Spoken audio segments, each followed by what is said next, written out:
faqat frontda emas, o'zbek xalqining sabrida, bolaning ko'zida va har tong uyg'onganda bo'g'ziga tiqiladigan alamda davom etgan.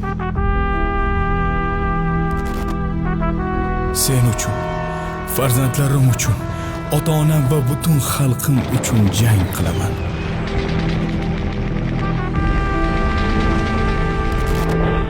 Biz ham urushda ishtirok etamiz.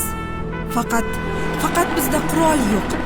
Kutish, sog'inch, yengilmas iroda bizning qurolimiz.